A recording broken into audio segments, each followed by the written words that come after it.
Assalamualaikum warahmatullahi wabarakatuh. Jadi di sini sebelum saya memperkenalkan diri saya ingin menjelaskan studi case dari mata kuliah Leadership dan Critical Thinking. Oke, perkenalkan, nama saya Ramawati. Saya adalah mahasiswa dari LP3 College Balikpapan dengan jurusan Digital Business Management. Jadi langsung aja masuk ke studi case.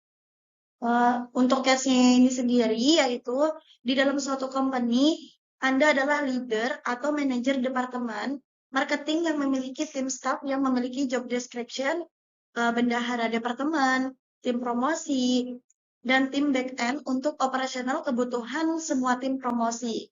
Kemudian masalahnya, pada saat event promosi berlangsung, tim sponsorship ini mendapatkan dana sebesar 30 juta dan disetor oleh admin bendahara Departemen Marketing.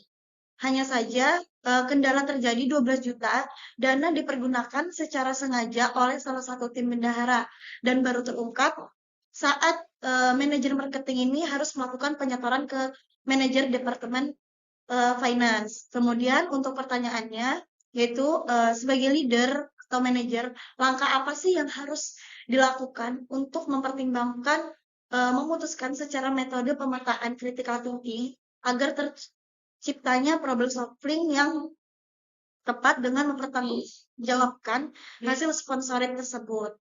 Selanjutnya yaitu sebelum saya masuk ke solusi, saya akan menjelaskan dampak dari permasalahan studi case-nya tersebut. Yang pertama yaitu kerugian keuangan. Jadi maksudnya di sini adalah dari penggunaan dana secara tidak sah itu salah satu anggota tim bendahara dapat menyebabkan kerugian keuangan langsung bagi departemen pemasaran.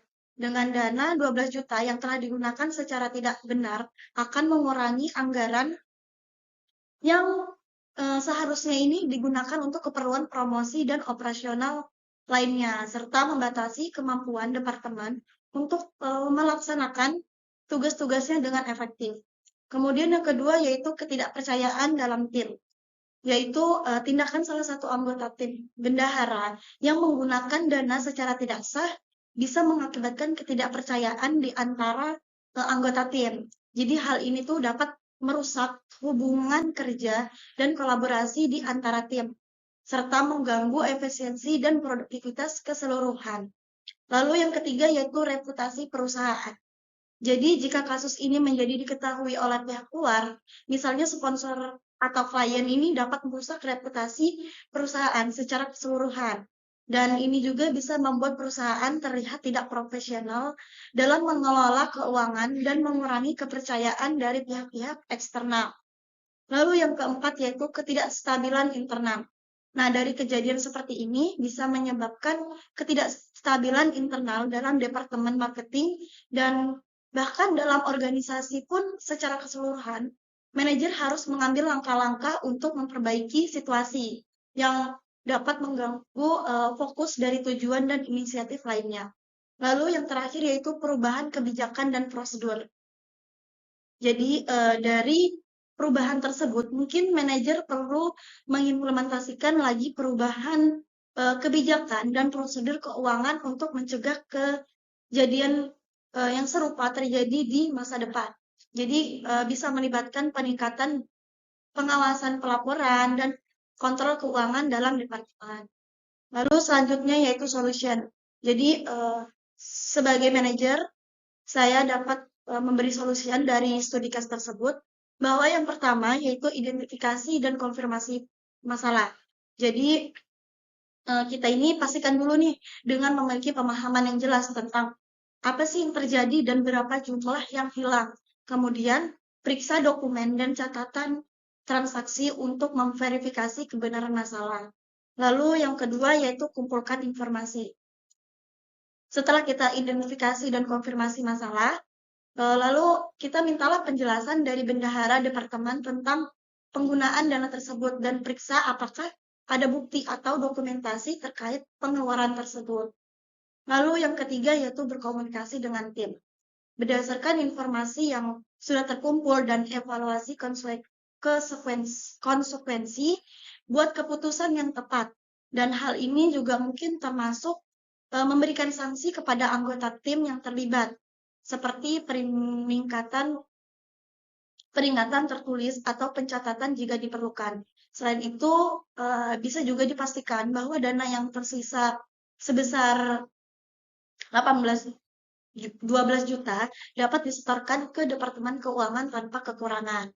Lalu yang keempat yaitu membuat keputusan. Nah, setelah kita berkomunikasi dengan tim yang bersangkutan, sebagai manajer harus membuat keputusan nih.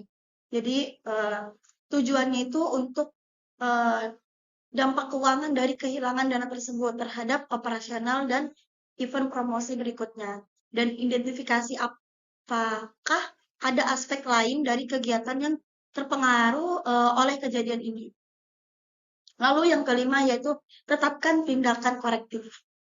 Jadi jika ditemukan kesalahan atau pelanggaran, tetapkan tindakan korektif yang sesuai dan pastikan kebijakan dan prosedur diperbarui untuk mencegah kejadian serupa di masa depan dan berikan evaluasi apakah tindakan disiplin ini diperlukan terhadap anggota tim yang terlibat dalam penggunaan dana tersebut.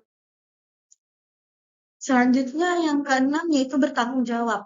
Jadi ambil tanggung jawab atas kesalahan yang sudah terjadi di bawah kepemimpinan kita sebagai manajemen Departemen Marketing. Dan pastikan semua langkah yang diambil ini menangani masalah ini didokumentasikan dengan baik. Lalu yang ketujuh yaitu laporkan ke Departemen Keuangan. Jadi sampaikan laporan yang jelas dan akurat kepada manajer Departemen Keuangan yang tentang kejadian ini dan berikan yang lebih detail lagi mengenai tindakan yang telah diambil untuk menangani masalah dan jelaskan secara jelas tentang pembayaran sisa dana sponsorship-nya. Lalu yang kedelapan yaitu pemulihan dana. Jadi langkah selanjutnya itu memulihkan dana yang telah digunakan secara tidak sah. Nah, ini juga bisa melibatkan menagih kembali dana dari anggota tim yang bersangkutan atau mencari cara lain untuk mengganti jumlah yang hilang. Lalu yang ke-9 yaitu penguatan kontrol intern. Nah, untuk penguatan kontrol intern ini kita evaluasi kembali nih proses dan kontrol intern yang ada dalam departemen kita untuk mencegah kejadian yang serupa dapat terjadi lagi di masa depan dan pastikan bahwa ada langkah-langkah yang memadai untuk memantau dan mengawasi pengeluaran dana tersebut. Lalu yang terakhir yaitu evaluasi dan pembelajaran.